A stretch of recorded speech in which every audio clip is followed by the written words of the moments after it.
तुम्हारे पास सतनाम है? नहीं है तो चलो नरक में।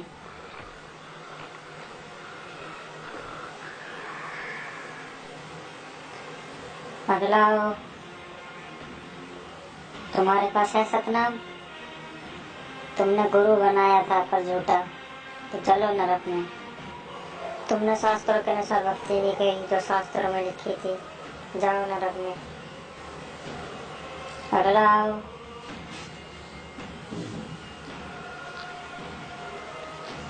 ओ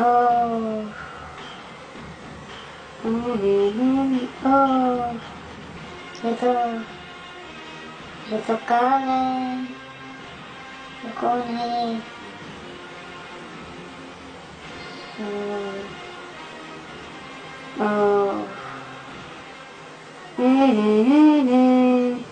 अरे ये कौन है?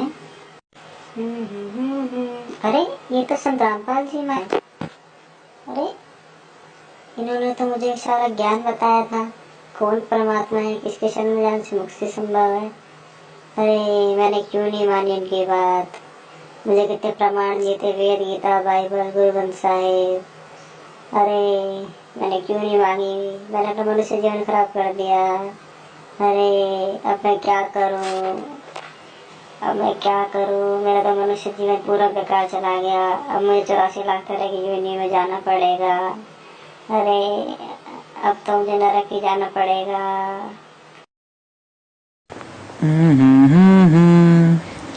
जो ही सत्य नाम हर दे दयो, भयो पाप को नाश।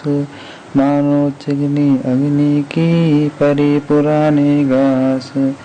अरे संत रामपाल जी महाराज काल, मुझे गुरुजी ने बताया था कि मुझे सतनाम का जाप करना है, तो मुझे पता चल जाएगा कि कौन परमात्मा है और कौन वो है। अब मैं सतनाम का जाप करता हूँ। हाँ ये रे परमात्मा। अब मुझे इस मार्ग पे जाना है।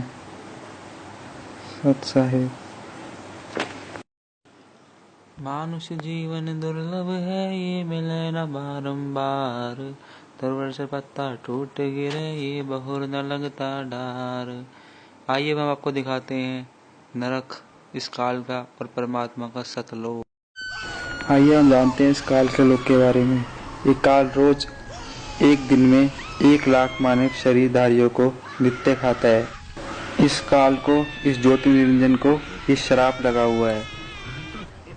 इसने सतलोक में एक बहुत बड़ी गलती करी थी, जिस कारण यह हमें यहाँ पे दुख देता है, ताकि जो हमारे कबीर परमात्मा है, परमपिता, दुखी हो और ये काल खुश होता है हमें दुखी देखकर।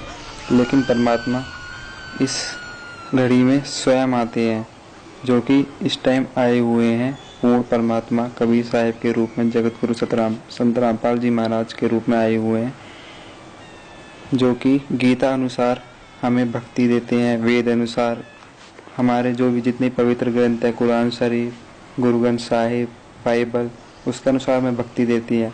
और इसके अनुसार हम भक्ति करते हैं तो हम इस जन्म मरण इस काल के लोक से छूट सकते हैं। सत साहिब।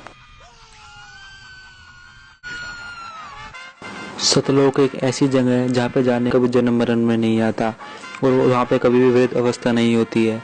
वहाँ पे जाने के लिए किसी तत्वदर्शी संत से नाम दीक्षा लेनी होगी, जैसा कि गीता में लिखा है कि ओम तत्सत।